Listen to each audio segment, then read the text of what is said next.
Seguimos ahora con Nan Russell, que es la Managing Partner de Limetropy, cuya herramienta facilita la visión integral de las experiencias del cliente por medio de su medición e integración con módulos de cocreación, redes sociales, incentivos y recompensas, que como hemos visto a lo largo de toda la jornada son conceptos clave para mejorar la experiencia. I leave the floor to Nan. Thank you very much.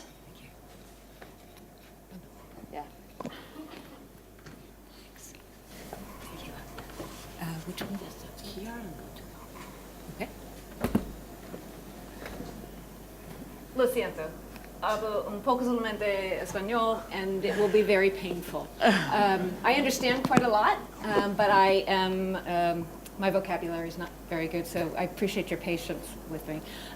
Just on today, it's exciting to hear on a tech day all the new elements emerging. I think it's really valuable listening to the earlier presenters talk about the importance of experiences, not just satisfaction, and that the human element and emotions are crucial.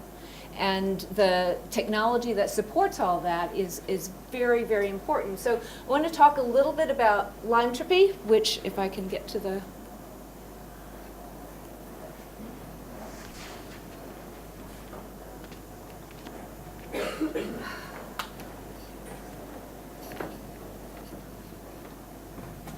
or not.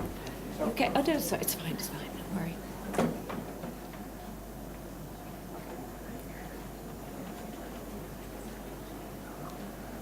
I have worked in technology a very long time, and it's always the way that the challenge is technology. So I'm sure you all have had those problems, but everyone's been really great about trying to get it to work, and it'll work, it'll work. Ah, there we are. There we are. So Limetropy, we're talking about, no, sorry. Is this what? Yeah. Okay, perfect. Is a fresh approach to the customer experience and actually the brand experience. I want to talk a little bit about that. But just to step back for a minute, again, like I said, I worked in technology a long time, and there used to be this saying that was, no one ever got fired for hiring IBM, right? It was a safe choice, right up until it wasn't. And what I mean by that is technology expanded and moved very quickly, and IBM was massive, and they were good, and they were safe, and they were irrelevant. So Apple came along and ate them up, right? Now they've moved and done very well, but I think what you see in technology is very much that story where legacy systems are not as flexible as they perhaps should be.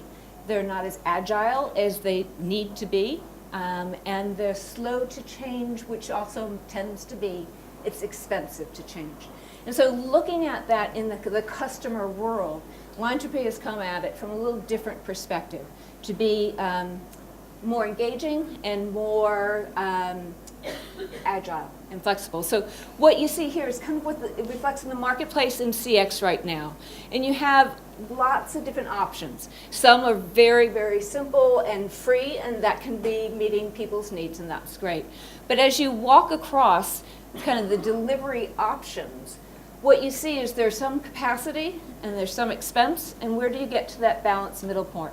On some of the high end, they have these long legacy systems that, again, they're dragging forward. No CTO of any of the companies, and I've worked with some, would say this is the way we would want to design a customer experience technology for 2018, 2020, and 24, because they have all this history. And they bolt things on, and they improve, and that's great. But again, it goes back to that IBM reference. It's slow, it's expensive, and it's not as agile as it needs to be. So when we came up with Limetropy, the whole point is to look at that balance between quality and cost, to delivery and options.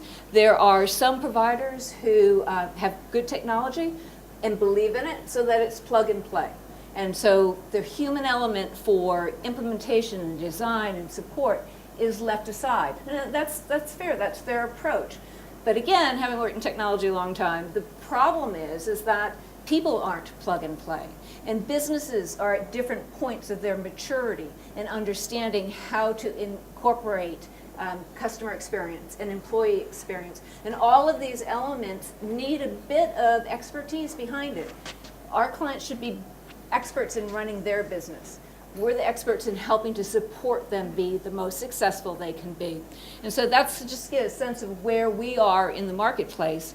It's right there in that trade-off balance. And just highlight a couple of the things that, and you've seen the thinking today. There's been quite a lot of focus on, and I agree with this totally, the importance of understanding the employee experience. And this morning we heard a lot about that.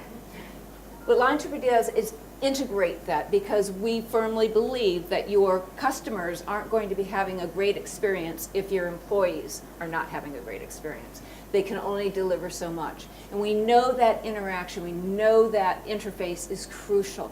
So from the beginning, we are fully integrated, listening to the employee's experience as well as the customer experience. And I'll go through some of this in detail, but just an overall, oh, well, we skipped to 3. Again, technology. Co-creation. This reflects some of the emerging thinking around brands, which is your customers, your employees, the experiences, they are curating what your brand is. They are the ones who are creating the brand. So you need to engage people with that. You need to reach out to your customers and not just ask them survey questions, because frankly, people are beyond that. I don't want to spend 10 minutes filling in 35 questions. They want to tell you their story. So you need to listen to their story and then engage them in creating what it is you want from the brand. And Limetropy has a technology to reach out and understand with your clients, with your employees, what that brand can be. Where is it falling short? Oh, there we go, 2 and 4. Part of that is, and you may be very well aware of Voice of the Customer programs and kind of the classic piece, which is journeys and iteration based. But part of it is that understand that your customers are telling their stories. The important piece is that you need to be listening to them. They may not respond to your survey request. They may not respond to your pop-up invitation on your e-commerce site. But they may be going out on their Facebook page or their Twitter or whatever social media they're using, and they're telling stories. And you need to be able to engage with your customers where they are, to listen to them where they're telling their stories, to encourage them to share and co-create your brand. And part of the number 4 here, as it pops up, it's also important to recognize that we're human. We like to be recognized, we like to be appreciated, and part of what's built into the technology behind the Limetropy offer is that there is a way to do that all within this one integrated system. So you can recognize your employees and your customers for continuing to engage with your brand. Talk about some of that specifically. And just to kind of go through, you've seen bits and pieces, you will see more, but I want you to understand when we talk about the technology here, Limetropy, we do this. It's full across the board.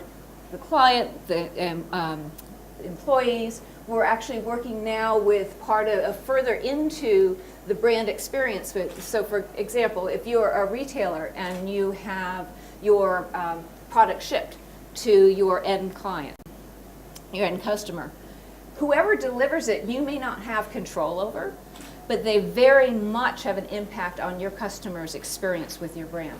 So there are ways that we're reaching out across the supply chain, across third-party deliverers, so you can understand from your customer's perspective all those different touch points. And I think that's increasingly important. Again, this morning we heard all about the importance, which I fully believe, in listening to the employees. All the channels, yep, everything. That's fine, data's cheap. You can get loads of data. For me, the driving importance is that you do something with it. And part of what's baked into the Limetropy offer is that action planning, right? So you have all this information, it's great. You have an NPS of 62, fabulous. It may be trending up even better. But what do you do to make it even better? How do you capitalize on that? And so there's an entire action planning suite that underpins that part. And so as you have managers and people within your business making these plans, you also have a way of sharing those best practices. Because the truth is, if one employee is facing a particular challenge, I bet they're not alone. I bet there are multiple people doing that. So if you have this social sharing, that you can internally then bring everyone along with it. So again, it goes back to making it an integrated approach. And then the analysis. And I probably won't spend as much time as I should on the analysis and the dashboards and things. I'll show you some examples. But honestly, that's the output, right? And so what's really important to me is that we make sure that we're designing this so that it's used. And we'll show you some examples.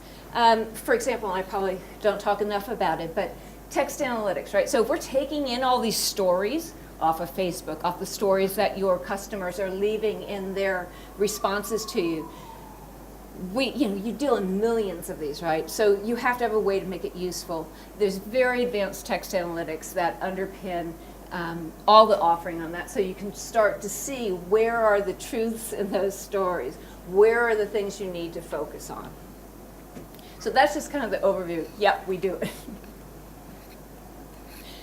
Just to go back to a piece that is a bit emerging and new, is that integration directly of the customer experience and the employee experience. And again, I think is absolutely crucial, and I think most of us in CX have been a little late to that. So what's important though is that we look at, so for example, your employees, your frontline in particular, they are probably facing problems it would take months to surface in a analysis that finally percolates up. But they're hearing this every day. Say, for example, it's your return policy, and there's this one thing about it that they get so annoyed because every customer who comes into the shop says, "Why do you do this? It's not fair," etc. If your employees can say to the business directly, "Look, this is the problem, and our customers would be so much happier if we would go and change this policy." You can do that. There's a way to surface that. There's a way to, in the ideas that they surface, to look at designing micro projects. If someone says, "This is something we need to change," right, you can assign people to that internally, and there's a way of tracking that. And these micro projects, and what that's really about is that agility. It's making fast impact. It's having quick wins, and that's really important for employee engagement. And then also on the employee side, there's the communication and training. So they have in one place all the elements that they need to be communicated with, and the internal communications all the way across, and then you can track progress. I have to go quickly. Again, dashboards and things, happy we can sit down and talk through all of them, but it's really important. It's not just summarizing the social stories. What it goes to is, where is it happening? Why are people talking about it? Is this positive? Is it trending differently? So it's a kind of more advanced picture of what's happening in social media. And again, lots and lots of dashboards and things, and we can spend a lot of time. I'm running out, but just one thing to point out, and again, it ties back in that employee and customer part. It's the rescues and it's the wows. So when something happens that needs to be taken care of, it can be handled quickly. There's a whole case management section that sits behind that, so you know it's taken care of. And the wows are crucial for sharing those positive stories that your employees are already delivering. And then in co-creation, which is really great fun because you can do lots of different things. If you have an idea you want to test out, you don't necessarily have to do an entirely separate market research project. You can quickly push out to some of your customers who you know are interested in something and have them test it out. So again, it's co-creating with your customers, with your employees, and having that engagement that will deliver your brand. And then this is the incentives part. So we talk through the different pieces. You can tie it into you have a digital marketing campaign, but there are ways to say, we appreciate you taking the time and sharing your experience with us, and then there are ways we want to build on that. So that's an internally set up system that can tie to your external already established loyalty programs. And there's more. Just so you know, just to recap, there's really specifically, from the start, designed the different pieces that are really crucial that you listen to. That flexibility, the agility with that cost-contained approach, I think is a really valuable offer. And despite the fact that I have to speak to you in English and I have very poor Spanish, we actually have an office just down the road in Madrid. We are actually here in Spain and Argentina, UK, but we do work globally. And so I want to make sure that you know that when we're looking at best practices across the technology, we're looking at best practices across customer voice, engagement, experience, but also with the employee part. So we have teams of people who are there to support that offer. It's not just plug and play. I don't believe in that, because they're humans at the end of the day who have to make sense of all those dashboards and all the reports, because what you want to do is summarize this in a way that people can take action, they can have success, you can demonstrate wins to the business, and not only are you building a better financial outcome, you're actually building a better brand. So, thank you very much. And,